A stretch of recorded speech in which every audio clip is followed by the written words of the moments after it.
안녕하세요. 10월 월말 모의고사 특허법 강평하겠습니다. 10월 월말 모의고사에는 최신 개정법 문제 연습시켜 드리려고 출제했습니다. 개정법 문제 위주로 강평하겠습니다. 2번 문제, 전문심리위원 제도. 심판 절차에 있어서 중대한 변화가 생겼습니다. 하나가 신속, 하나가 전문성. 이 전문성 강화를 위해서 외부 인원 중에서 기술적 전문가, 박사님이나 교수님들을 생각하시면 됩니다. 그분들의 도움을 받는 것, 전문심리위원 제도를 도입했습니다.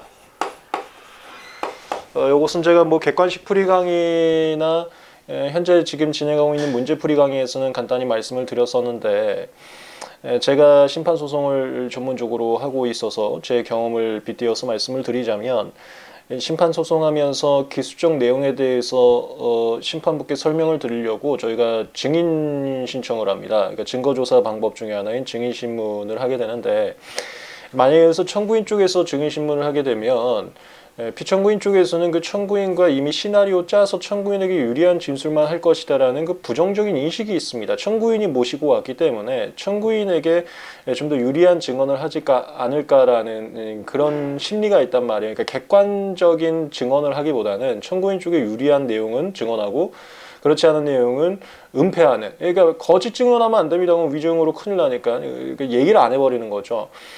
그래서 심판부에게 오히려 사건을 객관적으로 파악하는데 혼란을 줄 우려가 있지 않을까라는 되게 우려를 합니다. 그래서 피청구인 쪽에서는 청구인과 증인 간의 그 증인신문 내용을 다 들었다가 반대 신문할 때 이것저것 물어보면서 당신 말 바꾸는 사람이지라는 것을 의도합니다. 그래서 청구인과 얘기했던 것도 다 이상한 내용, 신뢰하면 안 된다.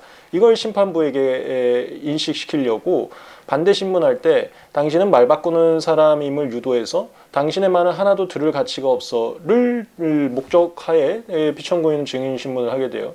이러다 보니까 심판부 입장에서도 편하게 그 증인한테 물어볼 수가 없는 겁니다. 객관적으로 얘기를 해주는 게 아니라 어느 한쪽에 편을 들 것 같고 또 다른 쪽에서는 잡아먹으려고 막 하고. 그래서 이게 그 큰 실효적인 것이 도움이 안 되다 보니까 이번에 이제 전문심리와에 대놓고 이제 모시게 된 거죠. 그래서 청구인, 피청구인 쪽에서 어느 한쪽에서 모시고 온 기술적 전문가가 아니고 아예 심판부 쪽에서 모시고 오는 겁니다. 이거 어떻게 하고 있냐면 저희한테도 메일이 다 왔었는데 심판원에서 전문심리위원을 모집으로 했어요. 그걸 후보자라고 표현을 하는데 기술적 전문가들을 후보자로서 모집을 해서 심판사건 진행하면서 필요하다면 심판관님이 그러니까 심판부 쪽에서 양 당사자의 의견을 들어갖고 후보자 중 한 분을 모시고 와서 기술적으로 객관적으로 질문을 하게 되는 그런 제도입니다. 이때 또 한 분을 모시고 왔는데 그분이 또 청구인 쪽에 무슨 끈앞풀이 있거나 아니면 피청구인 쪽에 어떤 연결고리가 있으면 또 객관적인 내용을 하기보다는 어느 한 당사자에게 유리한 걸 얘기하고 그렇지 않은 것, 불리한 것은 막 일부러 얘기 안 해주고 이런 게 또 있을 수 있을까봐 전문심리위원을 모시고 오기 전에는 양 당사자에게 한번 물어봐요. 이분 괜찮냐, 이분 괜찮냐. 그래서 청구인, 피청구인의 의견을 들어서 모시고 와서 정말로 객관적으로 어느 한편에 치우치는 게 아니라 기술적 내용에 대해서 좀 더 전문적인 지식을 물어보는 거죠. 아무래도 그런 것들은 박사님이나 교수님이 더 잘 알 거니까. 이게 심판부의 전문성 강화를 위한 방안 중 하나인 전문심리위원 제도 도입입니다. 외부 인원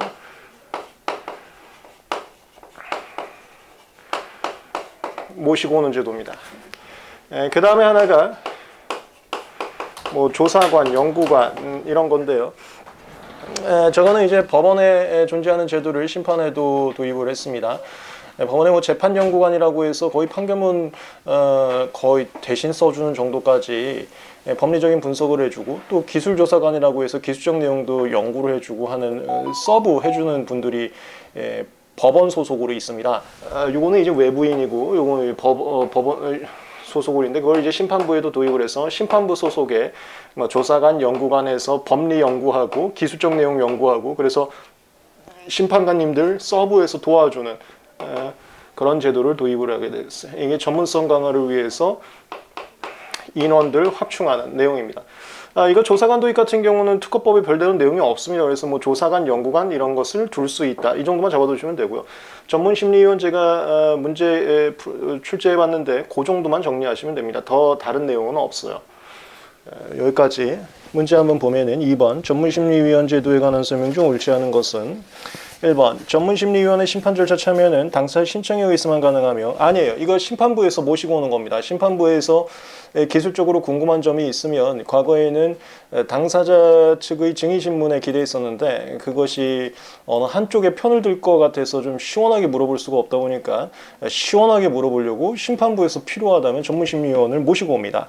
심판장님이 직권을 결정하는 것은 허용되지 않는다. 아니에요. 심판장님께서 모시고 옵니다. 다만 이때 모시고 올 때 양 당사자에게 이분 선정하려고 하는데 어떤지 의견을 구하고 그 다음에 최종적으로 모시고 오게 됩니다. 1번 틀렸고 2번 전문심리위원은 심판 청구인의 배우자인 경우 피청구인은 제청 신청할 수 있다. 전문심리위원께서 그 객관성에 우려가 있으면 잘라버려야 돼요. 그래서 전문심리위원도 제척 기피 대상이 될 수가 있습니다. 지금 이거 배우자 이거 저 신분관계죠. 제척서에 외워두세요. 이제 시험 문제 나올 때가 됐습니다. 신분관계, 그 다음에 선입견, 기타 직접 이해관계. 배우자는 이거 신분관계입니다. 신분관계로 연결고리가 있으면 잘라버립니다. 제척 신청할 수 있습니다. 3번 전문심리위원이 직무수행 중 알게 된 다른 사람의 비밀을 누설한 경우 이게 심판사건 진행하면서 알게 된 그 비밀을 외부로 누설하면은 전문심리위원은 외부 전문가지만 그 심판사건 할 때만큼은 그 심판원 소속 공무원으로 약간 취급을 합니다. 그래서 이분이 심판사건 중에서 알게 된 비밀을 누설, 비밀누설죄 같이 걸려요. 비밀누설죄라는 게 원래 특허청 심판원 공무원 아니면 그 하청업체 58조나 217조인가요? 거기 그 하청업체들만 걸리는 건데 이분도 외부 소속이 외부인이긴 하지만 걸려버려요. 비밀누설죄가 적용될 수 있습니다.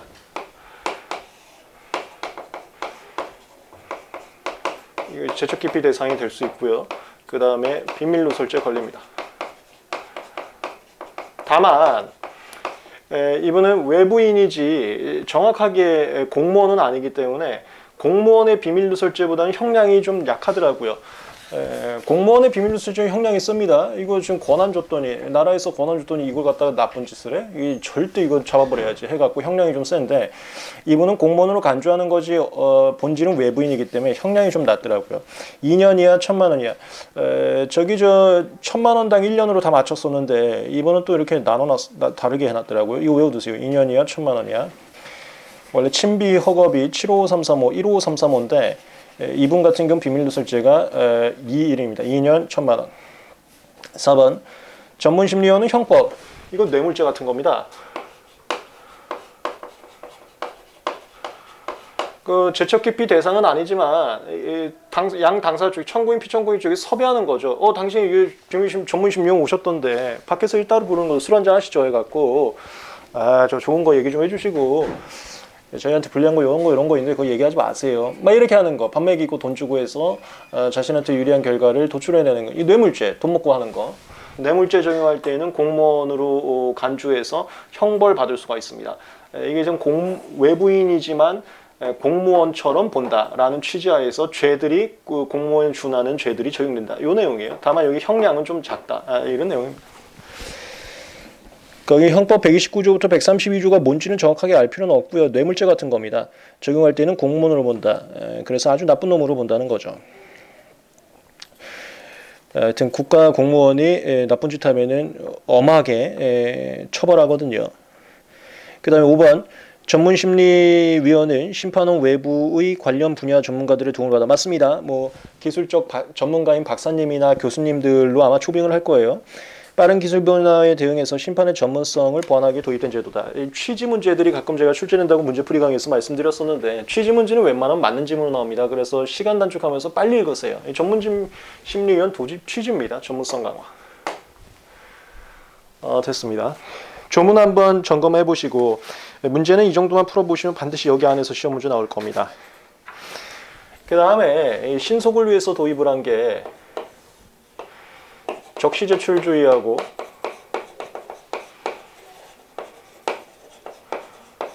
조정제도 적극 활용 여기에 있어요. 적시제출주의라는 것은 원래 주장과 증거는 심리 종결 전까지 가능한데 심리 종결 전이라 할지라도 너무 주장과 증거를 늦게 되면은 그거 안 받아버리겠다. 안 받아버리겠다는 게 법원에서 어떻게 하면은 기간을 놓쳤다. 그걸 실기했다라고 합니다. 실기해서 각하시켜버려서 안 받는다라는 게 있는데요. 그 법원의 제도를 그대로 심판원에 가져왔습니다. 이번 개정법에서 많이 보인 경향이 법원에 있던 거를 가져온 거 이게 굉장히 많이 보니까 법원하고 심판하고 거의 같은 절차를 만들려고 하고 있습니다. 추세가. 조금 더 자세하게 말씀드리면 이게 제가 문제풀이 강의 최근에 하는 강의에서는 또 제 경험을 말씀드렸었는데 옛날에 특허법원에서는 이거 적시제출주의 적극적으로 권장하려고 소송을 하면 그러니까 신결치 소송을 들어가면 담당 판사님께서 그러니까 주심 판사님께서 저희 대리인들 원고 피고 대리인들을 불렀어요. 그래서 판사님 책상에 가서 커피 한 잔 주십니다. 그럼 거기 앉아갖고 판사님께서 원고 측은 당신 서면 한 달이면 낼 수 있어요? 한 달 돼요? 죄송한데 저희가 우리 고객하고 좀 얘기하고 의사소통하는데 조금 더 필요할 것 같습니다. 그러면 1.5달 내세요. 그럼 몇 월 며칠까지 내세요. 그럼 요거 낸 거 가지고 피고는 그 반박 서면 한 달이면 돼요? 저희도 조금 연구원들하고 얘기하고 또 실험도 해야 될 수가 있어서 좀 더 필요하네. 그럼 2달 안에 냈어요. 그럼 몇 월 며칠까지 내고 피고가 이거 몇 월 며칠까지 내면 원고는 이거 몇 월 며칠까지 냈어요. 판사님께서 그 현장에서 날짜들을 구두로 전해주세요. 그러면 그 날짜까지 웬만하면 내야 되고 그 날짜까지 고의적으로 뭐 고의가 있게 하여튼 그걸로 이제 안 내버리면 안 받아줍니다. 나중에 낸다 하더라도. 그게 적시제출주의라고 하고 주장과 증거를 너무 지나치게 늦게 내서 최종 결론 도출을 지연시키는 행위는 막겠다. 이런 제도 하에서 도입을 했어요. 신속을 위해서 도입한 적시제출주의.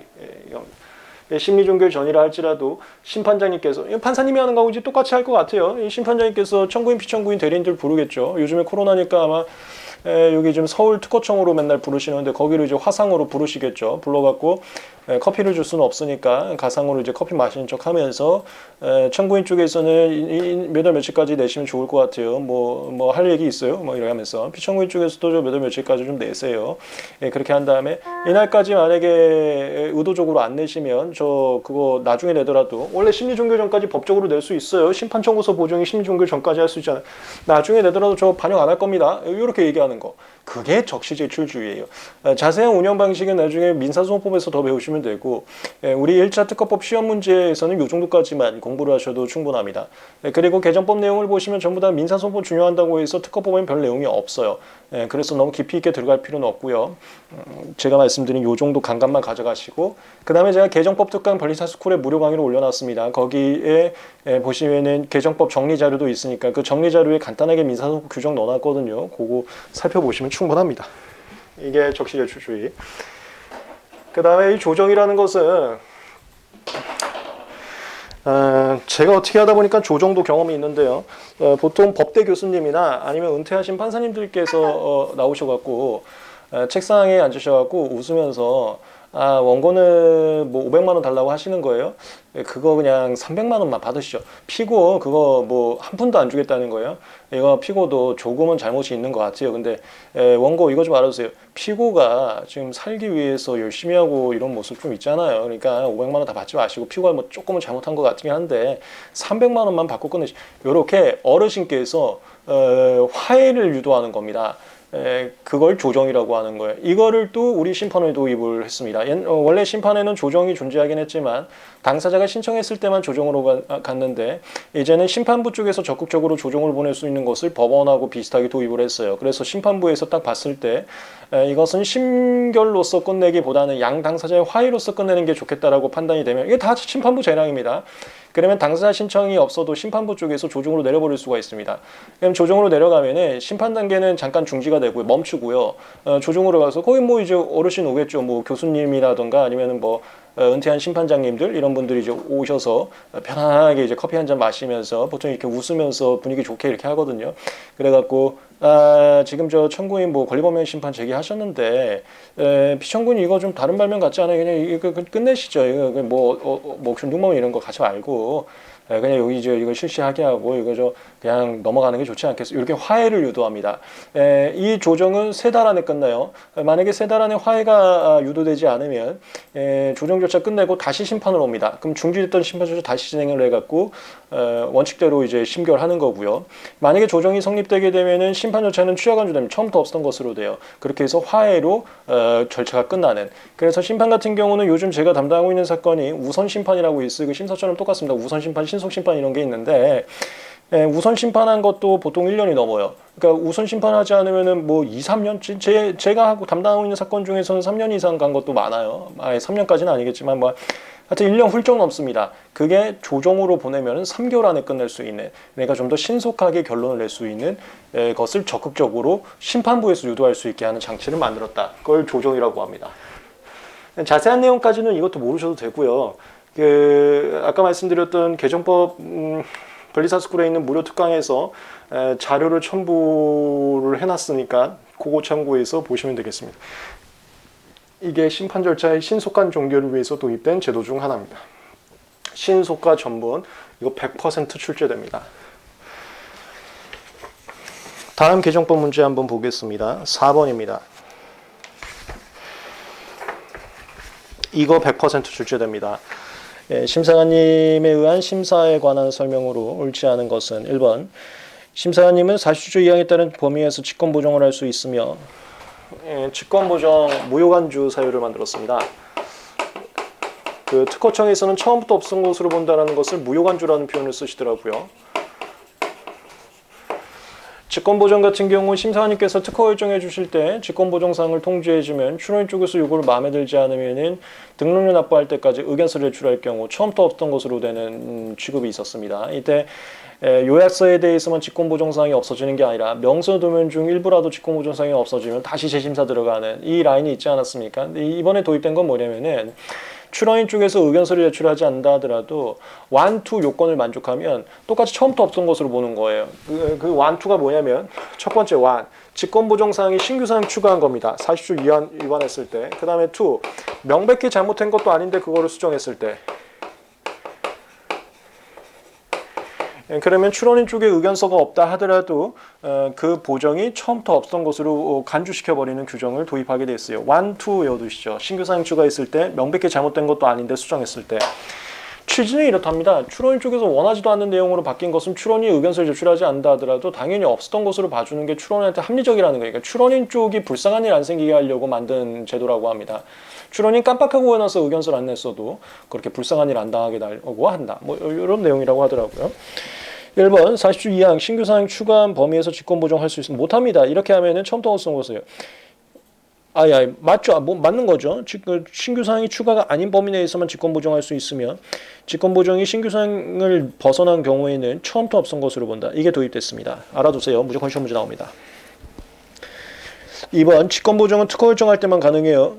거주료 통지하거나 거주 결정할 때는 못합니다. 3번 출원인은 직권보정사항이 전부 또는 일부를 받아들일 수 없으면 무슨 몇 나왔는데 문제풀이 강의에서 말씀드렸었죠. 이거 하자마자 뒤에 무슨 쟁점이 나오는지를 다 캐치하시면 공부 완성된 거예요. 이거 제가 방금 말씀드렸던 그 의견서 제출하는 거죠. 79조 1항에 따른 특허를 낼 때까지 의견서를 특허청장님에게, 이거 누구누구에게 수신처 문제 체크하시고요. 출원 절차나 기타 절차면 특허청장님, 심판 절차면 심판청장님 아니면 심판장님. 이거 출원 절차니까 특허청장님 맞죠? 에게 제출해야 된다. 4번 심사관님은 특허 결정된 특허 출원에 관해서 42조 3항 2호 위반의 명백한 거절을 발견한 경우 무슨 경우 나왔는데 42조 3항 2호가 배경기술 기재 의무입니다. 직권 후 특허 결정 취소하고 바로 틀렸어요. 이게 직권재심사인데 직권재심사는 심사관님이 할 수 있는 거 맞습니다. 그러니까 직권재심사 사유가 있으면 심사관님이 직권으로 특허 결정 취소하는 건 맞아요. 처음 해주신 문제죠. 누구누구 은는이가. 다만 이게 직권재심사 사유가 아니에요. 직권재심사는 명백한 거절이가 있을 때 할 수 있는데 명백한 거절의 중에서 42조 3항 배경기술 기재, 42조 8항 청구항 이상 썼을 때 다항제 기재 방법, 45조 단일성 이걸로는 할 수가 없습니다. 42조 3항 2호는 직권재심사 못해요. 5번 심사관님께서 직권재심사를 하려면 특허 결정을 취소한다는 사실을 출원에게 통지해야 된다. 맞습니다. 직권제 심사할 때 심사관님이 먼저 특허 요청 취소 통지를 하고요. 그 다음에 조속한 시간 내에 거절을 통지합니다. 이때 거절을 통지는 첫 받다는 무조건 최초. 그러니까 보정 후 발생한 거라 할지라도 최초. 그 다음에 통지한 거라 할지라도 또 통지. 직권보정과 직권재심사에 대해서 정리를 해봤고요. 직권보정 개정법 문제 반드시 출제될 거니까 잡아두시기 바랍니다. 그 다음에 5번. 이것도 분명히 출제될 거예요. 특허료 수수료.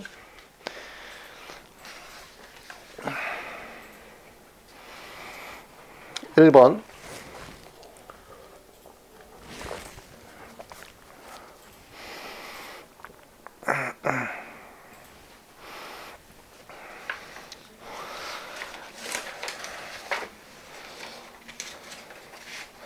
네, 개정법입니다.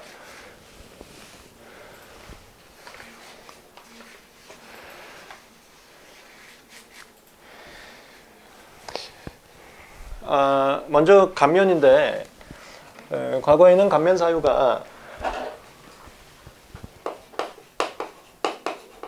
그 기초생활수급자, 그러니까 형편이 경제적 형편이 지나치게 어려운 자, 그 다음에 산자부령을 정하는 자, 이렇게 두 개가 있었는데요. 요번에 추가된 게 재난사태. 이게 코로나19 때문에 도입했다고 합니다.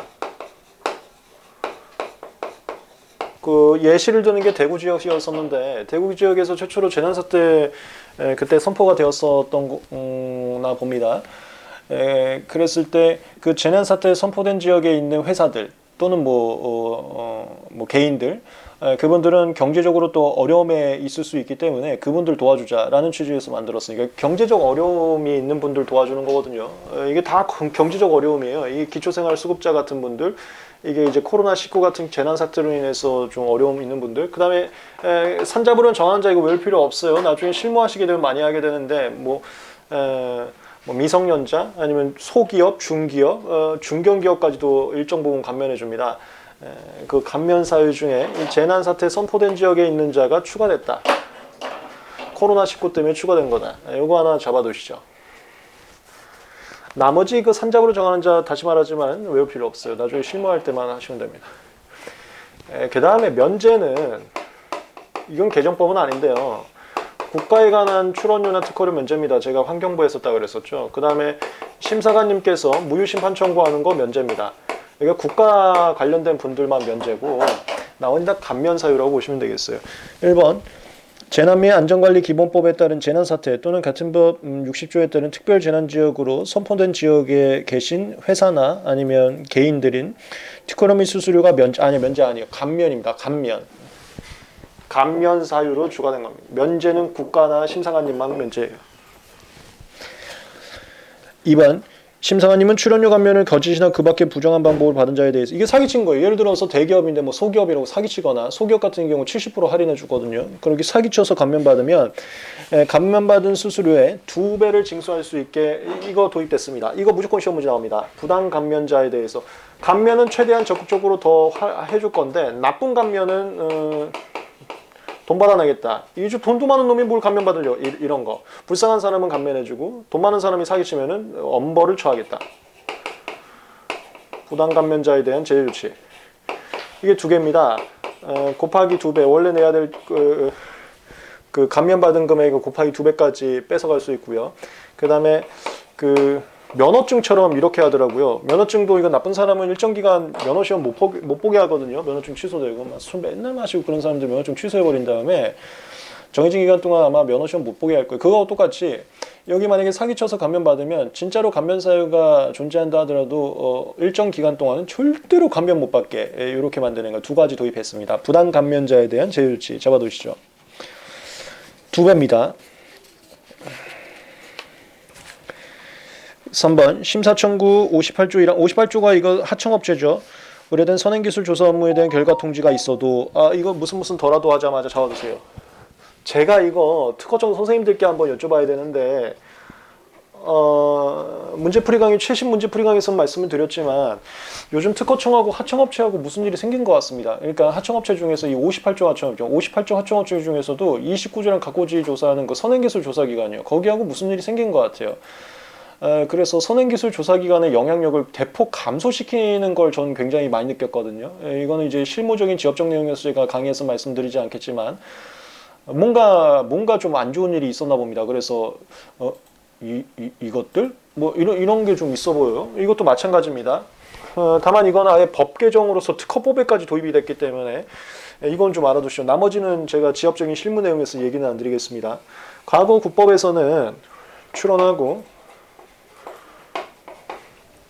심사 청구했지만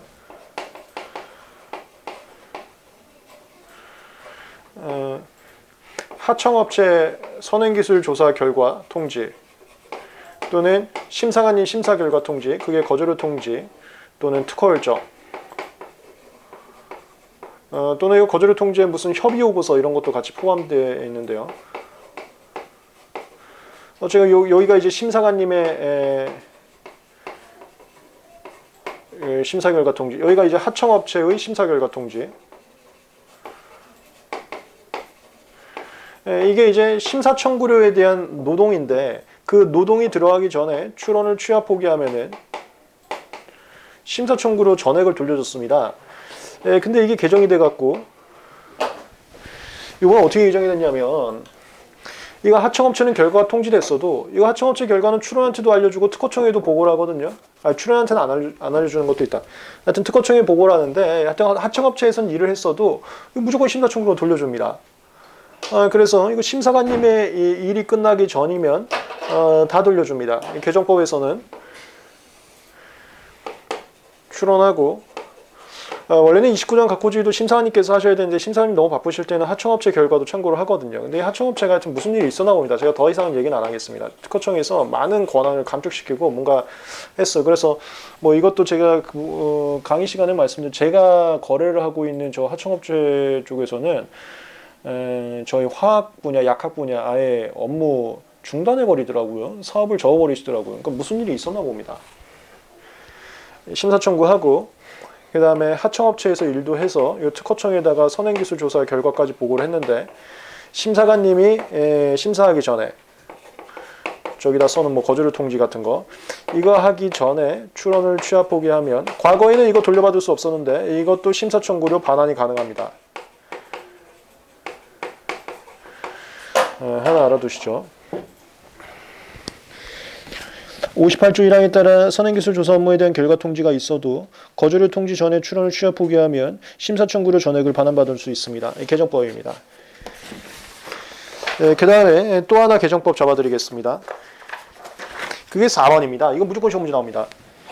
옛날에는 이거 거절을 통지하면 절대로 심사 청구를 못 받았는데 지금 이거 거절을 통지하고 나서 의견 제출 기간 내에 만약에 여기서 취합 포기해도 이제 돌려받을 수 있어요. 다만 이때는 전액 돌려받는 건 아니고 3분의 1 돌려받을 수 있습니다.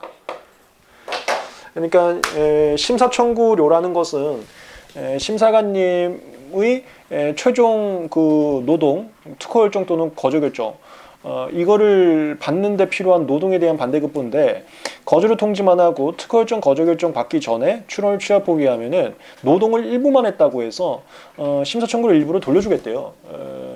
이거 무조건 시험지 나올 것 같습니다. 근데 이제 3분의 1을 돌려주겠답니다. 일을 좀 어느 정도 많이 했기 때문에. 4번 문제입니다. 심사 청구 거절을 통지했다는 의견 제출 기간 만료 전에 출원을 취합 포기해도 심사 청구를 전혀 받을 수 없다. 과거엔 그랬는데요. 지금은 3분의 1은 반환받을 수 있습니다. 잡아두세요.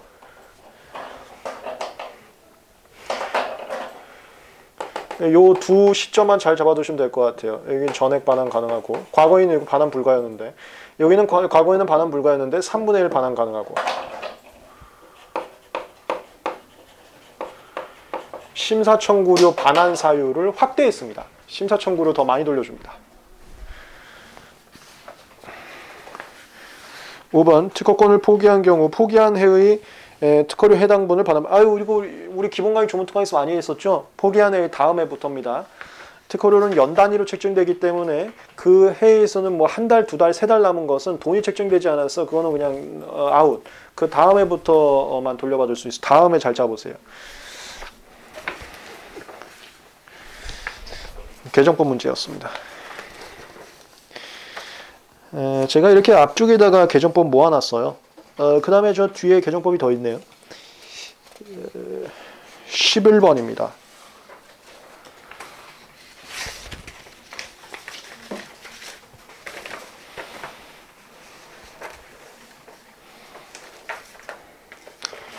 심판 절차에 관한 다음 설명을 옳지 않은 것은 1번 특허 심판원은 취소 신청은 심판원에서 하는 거지만 심판이란 명칭을 안 쳐서 항상 심판 언급할 때 앞에다 그냥 껴들어갑니다. 어색해하지 마세요. 관해서 조사 연구 사무를 담당하는 심판 연구관님을 둘 수 있다. 이거 약간 전문성 강화하기 위해서 뭐 판례나 이런 거 법리 분석하거나 기술적인 내용 분석하는 거 조사관, 연구관 이런 것들을 둘 수 있게 하는 것을 이번에 개정법으로서 도입을 했습니다. 원래 존재했었는데 그걸 더 명확하게 하고자 법에 추가했다. 그렇게 표현하시더라고요. 이런 게 있다 정도만 알아두시면 됩니다. 조사관님, 연구관님 이런 게 존재하신다. 이런 분들이 계신다. 이 정도만 알아두시면 될 것 같아요. 나중에 뭐 변리사 중에서도 이런 거 뽑지 않을까 싶은데요. 2번 당사자가 심판 절차에서 주장이나 증거를 고의 또는 중과실로. 이게 적시적 주주입니다. 심판자님께서 당신 이때까지 내세요. 당신 이때까지 내세요라고 정해줬는데 그거를 지나서도 낼 수는 있습니다. 심리종결 정원까지 낼 수 있으니까. 그렇지만 만약에 고의 또는 중과실로 늦게 내면은 안 받아버리겠답니다. 낸 거를 각하시켜버리겠답니다. 심판 절차에서 주장이나 증거를 고의 또는 중과실로 뒤늦게 제출하면서 심리 완결을 지연시키면은 무슨 경우 나오지만 끝나야 돼. 이러면 안 받아버린다. 심리 종결 전에 제출했어도 안 받아버린다. 심판원은 직권으로 또는 상대방의 신청에 따라 결정으로 이를 각하할 수 있다. 개정법 문제입니다. 3번 심판장님은 심판사건을 합리적으로 해결하기 위해서 필요하다고 인정되면 무슨 면 나오자마자 끝나야 돼. 이게 뭐 합리적으로 하고 나왔는데 이거 신속히 끝내려고요. 필요하면 조정으로 넘겨버립니다. 조정위원회라고 합니다. 조정위원회로 넘겨버릴 수가 있어요. 당사자의 동의를 받아갖고 심판사건은 멈추고 결정으로 그걸 조정위원회에 넘겨버려서 3개월 안에 합의를 유도하고 만약 여기서 합의가 성립되면 멈췄던 심판 절차는 없었던 것으로 되고요. 여기서 합의가 성립되지 않으면 다시 멈췄던 심판 절차 재개해서 심결 내려버립니다. 4번으로 가네요. 심판장님은 조정위원회가 조정조차 불성립으로 종료되면 이게 당사자 간의 합의가 도출이 안 된 겁니다. 어르신께서 좋게 얘기했는데도 끝까지 싸우는 거야. 그럼 모르겠다. 알아서 해. 이렇게 버려버리는 거죠. 그러면 심판 절차 중지 결정을 취소하고 심판이 다시 시작되고요. 조정이 성립된 경우에는 심판 청구 기각이 아니고요. 심판 청구 처음부터 없은 것으로 봐버립니다. 조정 관련해서는 이 정도 표현만 잡아두시면 될 것 같아요. 그 다음에 5번. 심판자님께서는 심판사건을 조정위원회에 회부한 때에는 해당 심판사건의 기록을 조정위원회에 주장과 증거와 이런 거 다 조정위원회에 드려야 어르신께서 사건을 좀 보고 요거는 이렇게 하시죠. 이거 이렇게 하시죠. 이게 합의를 유도할 거 아닙니까? 기록 반출입니다. 원래 특허청이나 심판원에서는 기록 함부로 반출하면 이거 비밀누설죄 걸립니다. 비밀 부분도 있을 수 있기 때문에 큰일 나는데 조정위원회로 조정을 넘길 때에는 기록을 줘야 될 거 아닙니까? 그래서 기록이 반출할 수 있다. 그런 규정을 집어넣은 겁니다. 개정법을 통해서 들어온 거예요.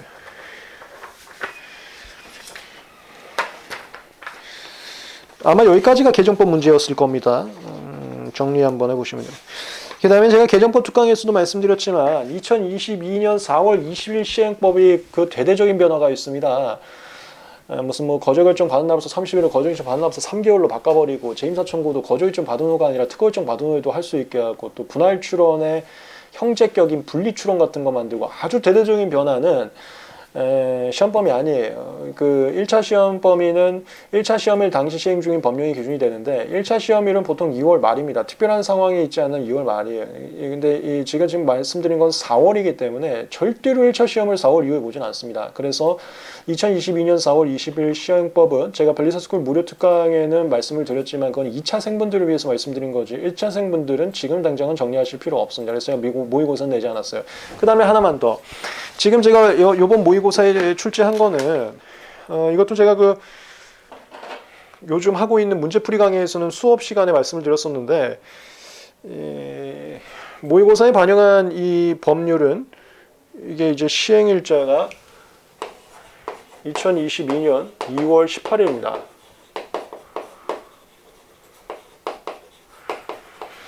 (1차) 시험은 1차 시험 당시 시행 중인 법령이에요. 근데 보통 1차 시험이 2월 말이란 말입니다. 물론 이거 공고는 이제 뜰 건데 아직 뜨기 전이긴 하지만 이거 2월 말에 했었어요, 그것도. 만약에 1차 시험을 2월 초에 본다, 그러니까 2월 18일 전에 본다. 그러면 이 지금 모의고사에 출제한 2월 18일 시험법도 시험법에 해당되지는 않을 겁니다. 근데 저 믿고 분명히 2월 18일보다 전에 1차 시험을 보진 않을 거예요. 그래서 지금 월말 모의고사는 2월 18일 시험법까지 다 반영을 해놨습니다. 이 이후에 1차 시험을 볼 것이라고 기대한 제 판단 하에 집어넣은 거예요. 왜냐면 미리 연습을 해둬야지 공부가 되기 때문에 제 판단 하에 미리 간 겁니다. 아직 시험 계획 공고는 나오지 않았지만 이거 참고적으로 알고 계세요.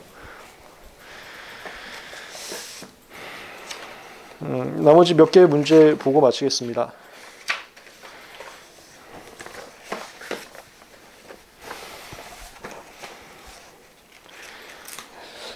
그 다음에 요거 100% 시험 문제 나올 거예요. 저번 월말 모의고사에도 제가 출제했던 것 같은데 13번 한번 볼까요? 반드시 시험 문제 나온다 이거.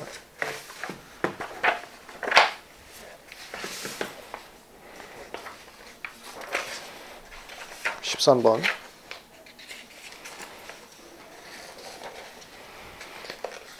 그리고 모의고사 문제는 현장에 참석하지 못하신 분들도 죄송합니다. 저희가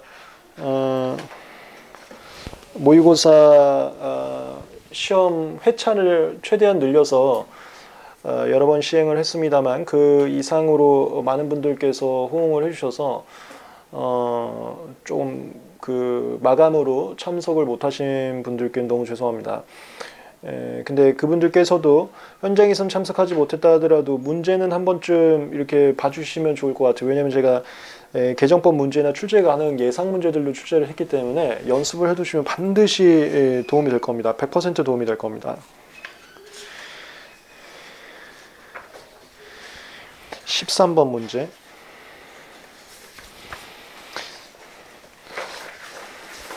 요 선택 발명 판례 하나로서 모든 문제 전지문 구성을 해봤는데요.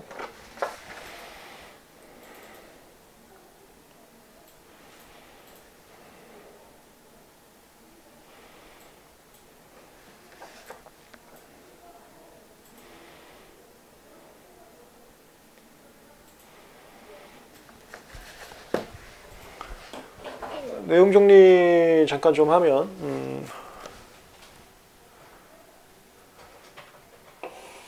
그 29조이란 각호지에 이걸 뭐 선행 공지 발명이라고 표현을 많이 하는데요. 선행 발명이라고도 하고요. 여기 포괄적 개념으로 언급을 하고 보통 우리 화합물질 같은 경우는 화학 구조식을 이렇게 공식화해서 씁니다. 그래서 R1은 뭐뭐뭐, R2는 뭐뭐뭐. 저희 제약 분야에서 많이 하는 그 약 만드는 물질 특허는 이렇게 쓰는데요. 이걸 이제 상위 개념으로서 표현했다 이렇게 표현해요. 공식화해서 무수히 많은 화합물들을 다 포함될 수 있겠죠. 이런 걸 상위 개념이라고 합니다. 상위 개념이 공지된 상태에서 그중 하나의 화합물 이것을 선택해서 추론한 걸 이걸 선택 발명이라고 합니다. 이 조건식에 해당하는 발명, 그걸 선택 발명이라고 하는데요.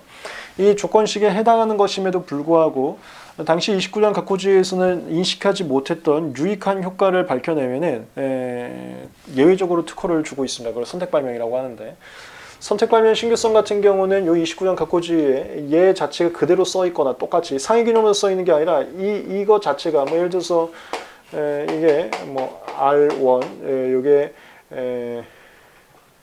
A1 이게 B13 이거 C2라고 하면은 뭐 이게 A1, A2 수수인만 있고 B1, B2, C1, C2 했을 때 요 A1, B13, C2가 그대로 선행공지 발명에 써 있으면 신규성 부정. 그 다음에 써 있는 것과 마찬가지면 신규성 부정.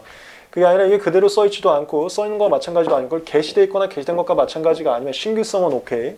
여기 조건식에 해당하지만 신규성 오케이로 보거든요. 그 다음에 진보성 같은 경우는 이렇게 나누죠. 이 조건식으로부터 얘를 도출하는 게 어려우면 구성의 곤란성이 있는 선택 발명이라고 하고요. 이 도출되기가 쉽냐 어렵냐는 우리 판례에서 세 가지 조건을 얘기했었습니다. 여기 상위 개념이 경우의 수가 수억 가지, 굉장히 여러 개가 있는지, 아니면 뭐 단지 뭐 세 개, 뭐 이런지, 경우의 수가 얼마나 많은지. 그 다음에 예시되어 있는 치환기들이 얘를 적극적으로 시사하고 있는지, 그 다음에 여기 이제 구체적으로 예시되어 있는 화합물과 예화합물의 구조적 차이가 얼마나 있는지, 그 1, 2, 3 우리 판례 강의에서 했었죠. 그걸 조건으로 이 상위 개념부터 이것을 도출하는 게 쉬운지 어려운지. 어려우면 구성의 혼란성이 있는 선택 발명, 쉬우면 구성의 혼란성이 없는 선택 발명. 만약에 구성의 혼란성이 없는 선택 발명이면 효과의 현저성이 있어야지만 진보성을 인정합니다. 효과의 현저성이라는 것은 이 선행공지 발명에서 인식된 효과와 다른 효과를 갖거나, 아니면 저 선행공지 발명에서 인식된 효과보다 양적으로 현저한 효과를 가질 때 진보성을 인정하고 있어요. 이 구성의 혼란성이라는 것은 이 선행 발명과 대등한 효과를 갖는다 하더라도 진보성이 인정이 됩니다.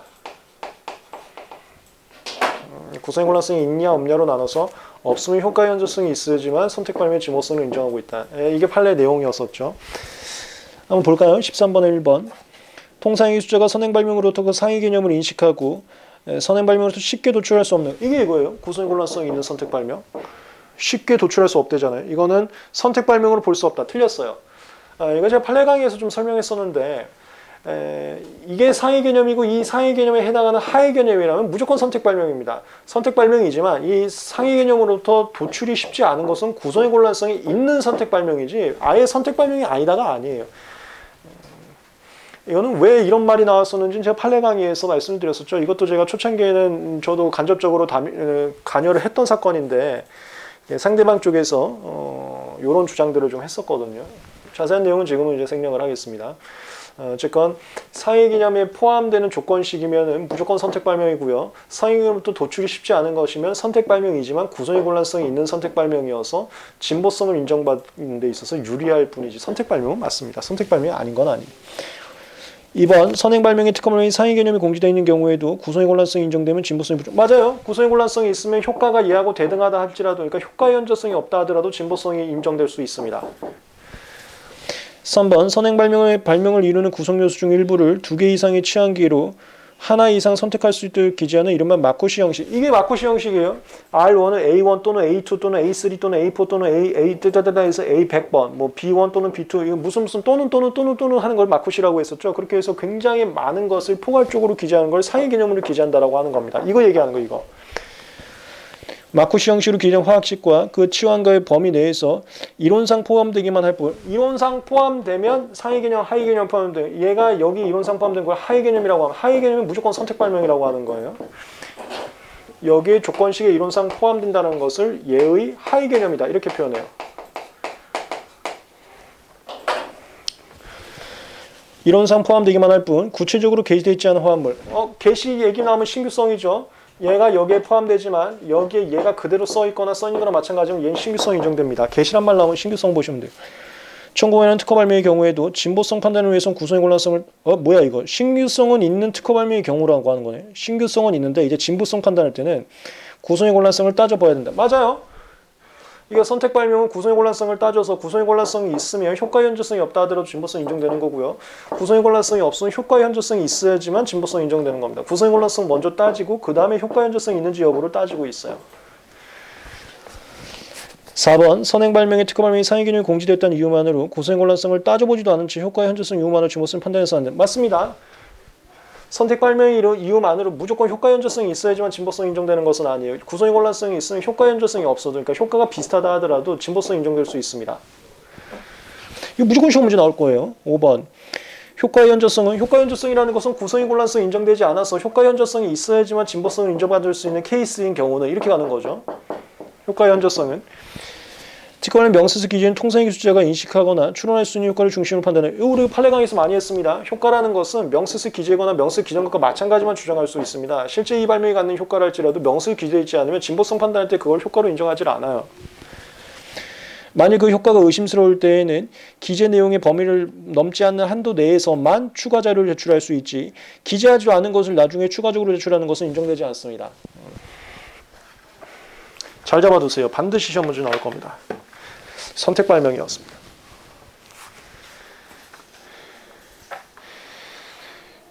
그 다음에 이것도 우리 연습 굉장히 많이 했었죠. 마지막으로 저거 하나 보고 마칠까요? 14번. 이것도 저희 연습 굉장히 많이 했었습니다. 이것도 반드시 시험 문제 나올 건데요. 나머지 지금 강의 시간에 보지 않았던 문제들 중에서 질문사항이 있으시면 JHJ그룹에 편하게 질문 주시기 바랍니다. 우리 판례 강의에서 자세하게 언급을 했었던 판례 내용들인데 혹시라도 판례 강의 때 설명을 들었던 내용이 희석이 돼서 잘 기억이 나지 않으면 질문 주시면 제가 최대한 도와드리겠습니다. 이거 저거예요.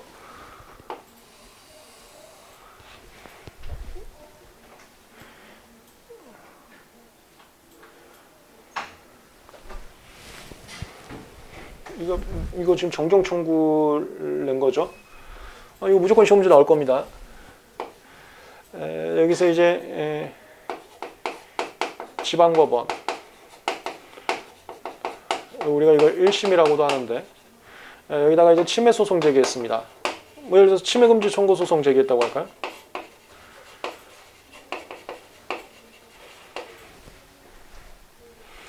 그러자 그 제3자 쪽에서는 여기다 무효사유 항변하고요.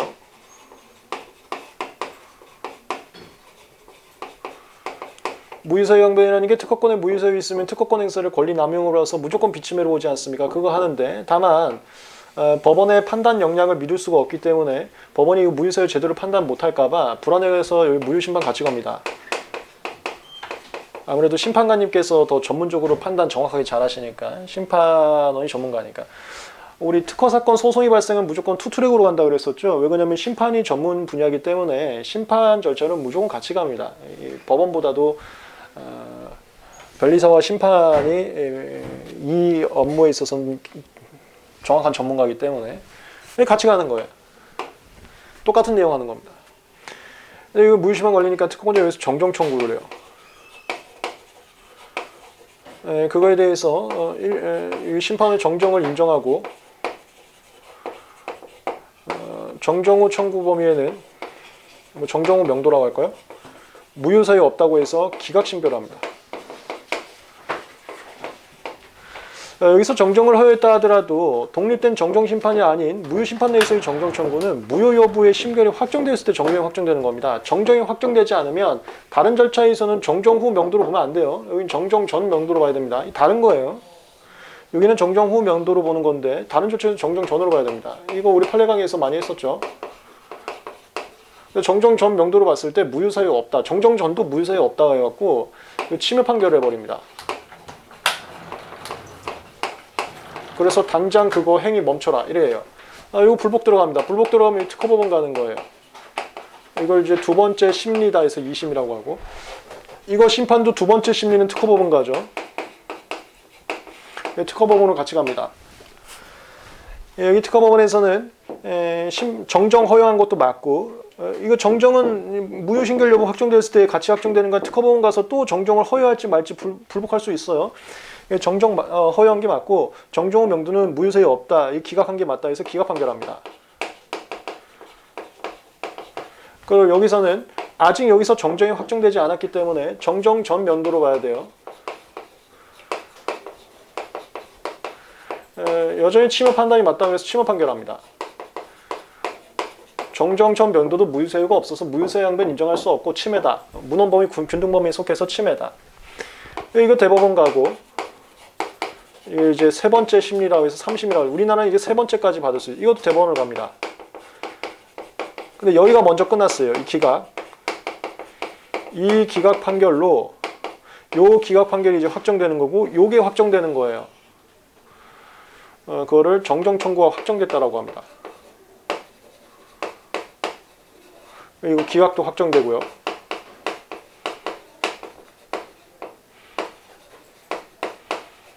이게 대법원 단계에서 정정이 확정되면 이거 익숙하죠? 대법원 단계에서 정정이 확정되면 그것만으로 재심사 이후에 준하는 위법이 있다고 보지 않고 그 다음에 정정이 확정됐어도 정정 전으로 판단한다. 정정 전 명도로 판단해서 이거 침해 판결 맞다 해갖고 최종적으로 기각. 그래서 이거 침해 확정.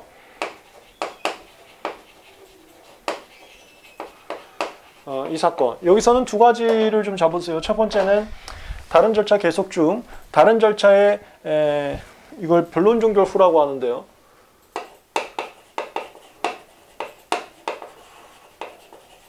특히나 이걸 뭐 사실심 변론 종결이라고 하는데, 사실심 변론 종결 후 정정이 확정된 것은 재심사에 준하는 위법이 없고, 그 다음에 정정적 면도로 한다. 이거 1.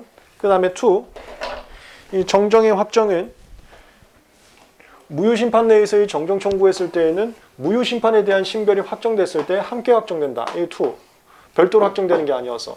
그래서 여기서 계속 정정을 인정할지 말지는 확정된 게 아니기 때문에 무효심판에 대해서 자꾸 불복하고 있으니까 여기서는 정정 후로 판단하면 안 된다. 다 정정 전으로 판단해야 된다. 요거 1, 2. 무조건 시험 문제 나올 겁니다. 14번과 1번 특허권자가 무효심판 절차 내에서 정정 청구해서 특허권 침해를 원인으로 한 민사소송의 사실심 변론 종결. 사실심 변론 종결이 얘예요. 여기 특허법원까지를 사실심이라고 합니다. 1심 지방법원, 2심 특허법원을 사실심이라고 하고 대법원을 법률심이라고 해요.